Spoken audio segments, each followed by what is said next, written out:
반갑습니다. CPU 에듀에 오신 것을 환영합니다. 지금부터 산업안전 지도사 대비 기업 진단 지도에 대한 강의를 시작하도록 합니다. 시작하기 앞서서 간단한 강사 소개를 드리면, 본 강의를 맡아서 진행할 CPU 에듀 아카데미 그 원장이면서 공학박사, 기술사, 지도사인 권오운인 제가 맡아서 진행하도록 하겠습니다. 감사합니다.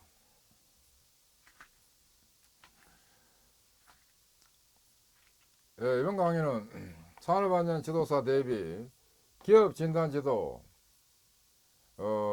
관련한 제1장입니다. 경영학 개론 관련한 제1강으로서 기업과 경영, 그리고 회사 유형, 경영자 역할 외 2개 항에 대한 내용으로 학습해 보도록 합니다. 먼저 기업과 경영 관련한 경영학 개론 관련한 2번 문제입니다. 전략에 관한 다음의 설명 중 가장 적절하지 않는 것은 첫째, 포터에 따르면, 마이클 포터입니다. 포터에 따르면 차별화 전략은 새로운 기술이나 제품 개발, 우월한 서비스를 통하여 소비자에게 자사의 제품을 경쟁 제품보다 독특하게 하는 것이다. 이거 맞고, 전략 수준은 의사결정 수준과 범위에 따라 기업 수준 전략, 사업 수준 전략, 기능 수준 전략으로 나눌 수 있다. 또 맞고, 마일즈와 스노우 전략 유형에서 이 방어적 전략을 구사하는 조직은 생산 효율성보다는 창의성과 유연성을 강조하고 분권화되어 있다. 이거는 안 맞는 것이, 방어적이 아니고 이 경우는 공격형 개척형 전략을 구사하는 조직에서는 생산 효율보다는 이 창의성과 유연성 이걸 강조하고 분권화되어 있습니다. 방어적 이게 아닙니다. 공격적 개척형입니다. 조직의 전략은 조직 규모, 기술, 문화와 함께 조직 구조에 영향을 주는 요소다. 맞고, 후방 통합은 공급업자의 사업을 인수하거나, 그다음 공급업자가 공급하던 제품이나 서비스를 직접 생산 공급하는 방식의 전략이다. 이거는 맞고, 틀린 거는 이거 이제 3이 틀렸습니다. 마일즈와 스노우의 전략 유형에서 공격형 또는 개척형 전략을 구사하는 조직에서 이 방어적 전략 이거보다는 창의성과 유연성을 강조하고 분권화되어 있습니다. 그 다음에 기업과 가치사슬 관련한 2번 문제입니다. 포터의 경쟁 전략 이론에 의하면 산업의 수익률은 5가지 동인에 영향을 받는다고 한다. 다음 중 가장 옳지 않는 것은 했습니다. 산업의 수익률은 보완제 유무에 영향을 받는다. 보완제가 적을 때 산업 수익률은 높아질 것이다. 근데 이거는 좀 맞지 않습니다. 보완제는 5가지 동인에 해당되지 않습니다. 해당되지 않고, 보완제 양을 가지고는 산업의 수익률을 논할 수 없고, 보완제와 자사 제품의 관계, 즉 상호 적합성이나 또는 시너지 관계에 따라서 자사 제품의 수익률을 판단할 수는 있습니다. 그리고 여기서는 5가지 동인이 되어 있는데, 이게 포터의 5가지 동인에는 첫째, 신규 진입 위협과 공급자 협상력과 구매자 협상력과 대처제와 기존 사업자가 이 5가지입니다. 그래서 암기법은 신공구 대기가 5가지입니다. 신공구 대기. 이게 바로 마이클 포터의 5세력이다 하기도 합니다. 5세력, 다섯 가지 세력, 5 포시즈 해가지고 여기는 이거 보완제는 해당이 없다 이겁니다. 그러니까 산업 수익률은 기존 사업 기업들 간의 경쟁에 의해 영향을 받는다. 기업 간의 경쟁이 치열할수록 산업 수익률은 낮아진다. 잠재적 진입자의 시장 진출 위협 정도가 낮다면, 즉 진입 장벽이 높다면 산업 수익률이 높아질 것이다. 구매자의 교섭력이 강할수록 산업 수익률은 낮아질 것이다. 맞고, 원자재 공급자의 제품이 차별화되어 있거나 제품 공급이 소수 기업에 집중되어 있어 공급자의 교섭력이 강할 때 산업 수익률은 낮아진다 이겁니다. 틀린 것은 1번이 틀렸습니다. 3번 문제입니다. 마이클 포터의 가치사슬 모델에서 주요 활동에 해당되지 않는 것은 운영 제조, 입고 출고, 고객 서비스, 영업 마케팅, 인적 자원 관리인데, 가치사슬 모델에서 주요 활동은 이거 인적 자원 관리는 아닙니다. 인적 자원 관리 요것은 지원 활동, 보조 활동에 해당됩니다. 마이클 포터의 가치사슬 모델에서 주요 활동은 본원적 활동에 이걸 운영 활동이라고 하기도 합니다. 여기는 수송, 운송, 그 다음에 생산, 운영, 그 다음 마케팅, 사후 지원 및 서비스 등입니다. 그리고 지원 활동에는 이거 조달, 기반 시설 관리, 인적 자원 관리, R&D, 재무, 회계, 전략 등입니다. 그래서 인적 자원 관리 이게 지원 활동에 해당됩니다. 이거. 예, 주요 활동은 이것을 말하는 건 이제 운영 활동과 본원적 활동 이게 주요 활동입니다.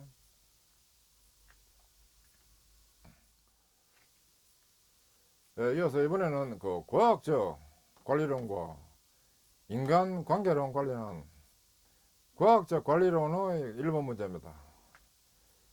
이 프랑스의 페이올이 주장한 경영 활동과 관련하여 연결이 옳은 것은 기술 활동은 생산, 제조, 가공이 되는데 이 기술 활동, 생산, 제조, 가공 이게 맞습니다. 상업 활동은 계획, 조직, 지휘, 조정, 통제. 이 계획 이게 상업 활동이 아니고 계획 이거는 이겁니다. 이거 관리 활동입니다. 이거 관리 활동으로서 계획, 조직, 지휘, 조정, 통제 해가지고 개조, 지조통 5가지 개조, 지조통은 관리 활동인데 이게 상업 활동이 아니다 이겁니다. 이 상업 활동은 구매, 판매, 교환 이게 상업 활동입니다. 그 다음에 회계 활동은 구매, 판매, 교환인데 구매, 판매, 교환 이것은 이 상업 활동이고 회계 활동은 이게 아니고 회계 활동은 재산 목록, 대차 대조표, 원가, 그다음 통제, 통계 이런 것들이 이게 회계 활동입니다. 관리 활동에 이제 재화 및 종업원보가 아니고 관리 활동은 이 계획, 개조, 지조통 5가지, 개조, 지조통 5가지가 관리 활동이고 재화 및 종업원보 이것은 보호 활동입니다. 보호 활동. 그 다음에 재무 활동은 원가 관리, 예산 통제 뭐 비슷하긴 한데 원가 관리, 예산 통제 이것은 아니고 재무 활동은 이렇습니다. 자본의 조달과 운영, 여기에 해당되는 것이 재무 활동이고 원가, 예산 이런 것들은 이거 회계 활동에 해당됩니다. 회계, 원가, 뭐 통계 이런 것들이니까. 맞는 거는 1번이고 기술 활동은 생산, 제조, 가공 요것은 페이올이 제시한 경영 활동이 됩니다. 페이올이 제시한 경영 활동 6대 기능에는 예, 기술 활동에는 생산, 제조, 가공, 상업 활동, 구매, 판매, 교환, 재무 활동에는 자본의 조달하고 운영, 보호 활동에는 재화와 종업원 보호, 회계 활동에는 재산 목록과 대자 대조표, 원가 통계 이런 것들이고, 관리 활동은 계획, 조직, 지휘, 조정, 통제, 개조, 지조, 통 이렇게 됩니다. 그러면 이것도 또 더 잘하려면 뭐 기상제, 보회관 해가지고 이렇게도 안기하면 좋겠습니다.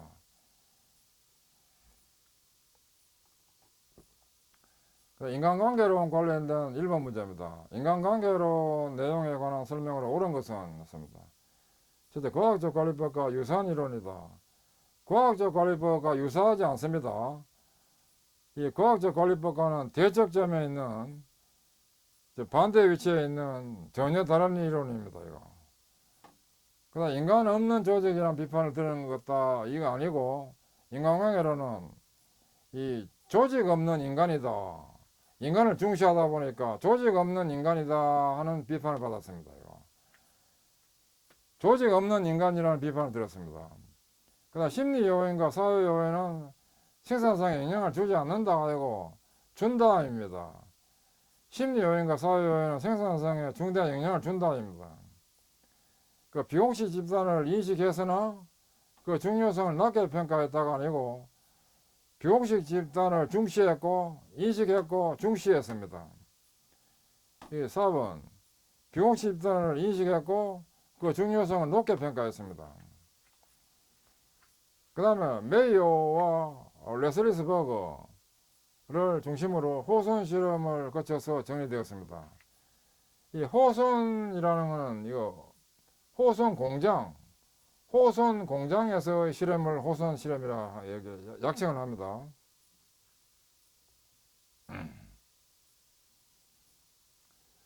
여기서 이제 옳은 것은 했기 때문에 옳은 것은 이거 5번입니다. 이거. 그 다음에 다양한 조직 이론 관련된 근대 관리론 또는 인간이 있는 조직의 이 문제로서 첫째 1번 문제입니다. 버나드가 주장한 조직 이론에 해당하는 설명이 아닌 것은 조직은 여러 하부, 상부 시스템들과 연결된 복합 시스템이다로 보았고 맞고 조직의 구성원은 경제적 보상을 최대화하기 위해서 생산을 극대화하는 것이 아니고 조직의 구성원은 생산 가치에 합당한 보상을 받으려고 그 생산된 가치에 대해서 합당한 보상을 받으려고 즉 대내적 균형을 위해서 생산을 극대화시킵니다. 이게 아니고 조직은 외부 환경 즉 투자자, 협력업체, 소비자와도 좋은 관계를 유지한다. 맞고 조직의 명령은 구성원이 수행할 때 공헌으로 이어진다. 이거 맞고 조직 구성원들은 서로 상호작용하면서 협동한다. 이것도 맞습니다. 아닌 건 2번입니다. 이거.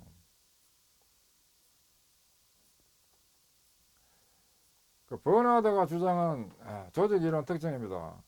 버나드의 협동체계론이라는 것이 있는데 이것은 조직이 일종의 협력 시스템이고 대내적 균형인 구성원이 노력한 만큼 보상을 받는다는 것과 또 대외적 균형은 제품의 가치에 대해서 합당한 그 가격을 고객으로부터 지불받는다 하는 것이 중요하다 하는 겁니다. 또 버나드의 권한 수용설 이것은 상사와 조직의 권한은 구성원의 수용과 복종이 뒤따를 때 비로소 효과를 발휘한다 하는 관점입니다. 그 다음 2번 문제입니다. 인간은 인지 능력 한계로 제한된 합리성을 가진다고 주장한 학자는 누구냐? 이게 바로 허버트 사이먼입니다. 사이먼의 제한된 합리성입니다. 허버트 사이먼이 제한된 합리성을 주장한 학자입니다. 참고로 마이클 포터는 5세력 모형, 파이포시즈, 또 본원적 경쟁 전략, 원가 우위와 차별화 이걸 양축으로 해가지고 분석하는 이걸 이제 본원적 경쟁 전략이라 합니다. 페이올은 관리 과정, 개조 지조통, 계획 조직과 지휘 조정 통제, 그 다음에 뭐 폐요를 또 뭐 조개 띄워가지고 현대 경영학의 아버지다 이렇게 다 하는데 뭐 참고로 하시기 바랍니다. 존 내쉬는 이제 경제학의 개임 이론이다 하는 것을 중시했고, 그 다음 엘톤 메이어는 호선 실험과 인간관계론입니다.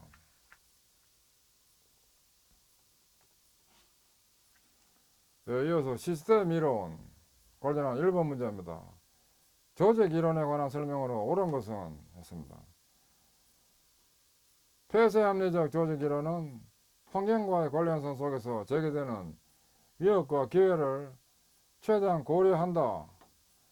폐쇄 합리적이기 때문에 이거 환경과의 관련성은 고려하지 않는답니다. 이거 틀렸습니다. 이거 폐쇄 사회적 조직 이론은 조직 구조의 복잡성, 조직 구성원의 참여 등을 강조하여 이 공식적 구조에 관심을 보인다가 아니고 비공식적 구조에 관심을 보입니다. 폐쇄고.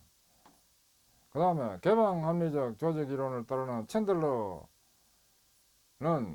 시장 경쟁 환경 하에서 전략은 구조를 따른다라는 명제를 제시했다가 아니고 구조는 전략을 따른다, 구조는 전략을 따른다 하는 거라는 명제를 제시했습니다. 그 다음에 4번 문제 시스템적 조직 이론 접근법에 따르면 조직은 환경의 개방적인 존재이므로 생존을 위해서 환경과 적절한 관계를 유지한다. 이건 맞는 내용입니다. 이게 답입니다. 이거 옳은 내용. 개방사회적 조직 이론은 조직의 목표 달성을 위해서 생존이 중요하므로 개방사회적이기 때문에 공식성과 합리성만을 중점적으로 다룬다가 아니고 조직 생존과 비합리성을 중점적으로 다룹니다. 맞는 거는 4번이 맞는 거고, 그 1번은 폐쇄 합리 조직 이론은 환경과의 관련성 속에서 제기되는 위협과 기회를 폐쇄 합리적이기 때문에 고려 안 한다, 하지 않는다 합니다. 폐쇄 사회적 조직 이론은 조직 구조의 복잡성, 조직 구성원의 참여 등을 강조하여 비공식적 구조에 관심을 보입니다. 개방 합리적 조직 이론을 따르는 챈들러는 시장 경쟁 환경에서 구조는 전략을 따른다 라는 명제를 제시했습니다. 그 다음에 개방 사회적 조직 이론은 조직의 목표 달성을 위해서 생존이 중요하므로 조직 생존과 비합리성만을 중점적으로 다룹니다. 그 다음에 조직 이론 역사입니다. 1번 문제 경영 이론 발전 과정에서 연구자들과 연구 내용 연결이 옳지 않는 것은 길브레스 부부 동작 연구 맞고 페이올 이거 맞는데 일단 이거 연결 잘못된 거 찾겠다. 이거 맞습니다. 일단 그 다음에 페이올의 관리자 업무 맞고 메이어의 호선 실험 맞습니다. 맥그리거의 XY 이론 맞고 아지리스의 상황 이론 아지리스의 상황 이론이 아니고 아지리스는 성숙 미성숙 이론입니다.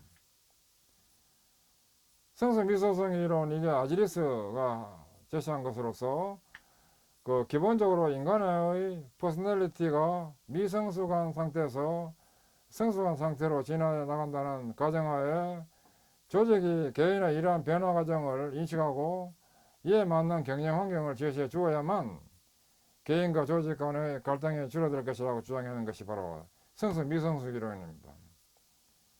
이게 답입니다. 이게 틀렸고 답입니다. 그럼 4번 문제입니다. 윤리적 의사결정 기준 중에 공리주의 접근법에 관한 설명이 아닌 것은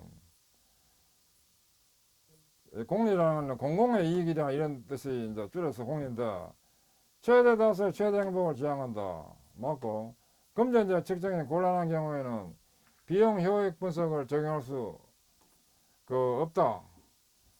그렇습니다. 이거 측정이 곤란한 경우에는 이거 맞고, 다수 집단에 속한 사람들의 권리가 소수 집단에 속한 사람들의 권리에 우선한다. 이것도 맞고, 그 다음에 이익 극대화 능률성 추구를 정당한 것으로 본다. 이것도 맞고, 결정 또는 행동의 정당성, 공정성, 공평성 원칙을 전제로 한다. 이건 아니고, 공리주의 접근법에 있어서는 결정 또는 행동 또는 정당성은 부당대우 금지 이런 것들입니다. 또 공정성이라는 건 또 노력한 만큼 보상받는 것, 그리고 공평성이라는 것은 동등 대우를 받는 것, 이런 원칙과는 맞지 않는 내용입니다. 공리주의라는 게. 주의해야 됩니다. 이게 틀렸고 답입니다. 5번. 그 다음에 CSR 및 지속가능 경영 관련 문제입니다. 이거 CSR이라는 거는 여기 있습니다만 Corporate Social Responsibility 해가지고 두 문자가 CSR입니다. 기업의 1번 문제, 기업의 사회적 책임에 관한 설명으로 옳지 않는 것은 기업의 사회적 책임에 관한 국제표준은 ISO 26000입니다. 그리고 ESG 경영과 사회적 책임은 상호 연관성이 높은 개념이다. 맞고, ESG라는 것은 그래서 Environment, Social, Governance의 두 문자입니다. 이거는 안 해놨는데 아무튼 이거 Environment 환경, Social, Governance 두 문자입니다. 그 다음에 ISO 26000은 강제 집행 사항은 아니지만은 국제사회 판단 기준이 됩니다. 그리고 사회적 책임 분야는 CSV에서 CSR 순서로 발전되었다가 아니고 이 CSR이 먼저고 그 다음에 CSV는 나중에 된 겁니다. 그래서 이게 반대로 된 겁니다. 이 사회적 책임 분야 이것은 CSV라 해서 Creating Shared Value, 이것은 CSR이라는 Corporate Social Responsibility로부터 발전되었습니다. CSV는 기업 경쟁력을 강화하는 정책이고 지역사회의 경제적, 사회적 조건을 동시에 향상시키는 개념이다 하는 것은 맞습니다. 이게 아닌 건 4번이 틀렸습니다. 그 다음 ESG 경영에서 ESG의 의미는 기업의 비재무적 요소인 환경인 인바이러먼트, 사회, 소셜, 지배구조, 가버넌스를 뜻하는 것이고, ESG 경영이란 장기적인 관점에서 친환경 및 사회적 책임 경영과 투명 경영을 통해 지속 가능한 발전을 추구하는 개념입니다.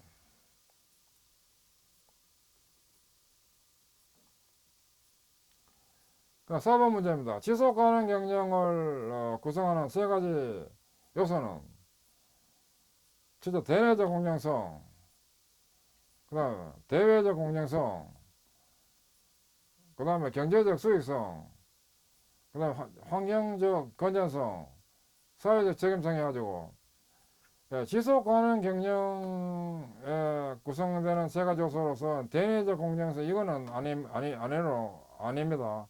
이 세 가지가 해당됩니다. 지속 가능 경영은 조직과 이해관계자와의 의사소통을 정립시키고 조직원의 경제적, 환경적, 사회적, 지속 가능성을 추구하여 조직의 가치를 제고하는 경영활동입니다. 이거.